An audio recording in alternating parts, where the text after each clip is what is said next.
Hi! In front of me is Motorola Moto Edge 20 Pro, and today I would like to show you how you can block app notifications from chosen apps on this smartphone. First of all, open Settings, choose Apps and Notifications and tap on Notifications. Then scroll down, select See All from last 7 days and pick one of your apps, like Google. Now when I click on the switcher next to it, all notifications from Google are now blocked. If you wish to enable them, just click at the same switcher.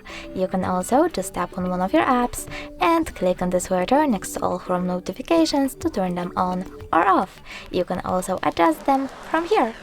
Thanks so much for watching. If you enjoyed this video, leave a like, comment and subscribe. Bye!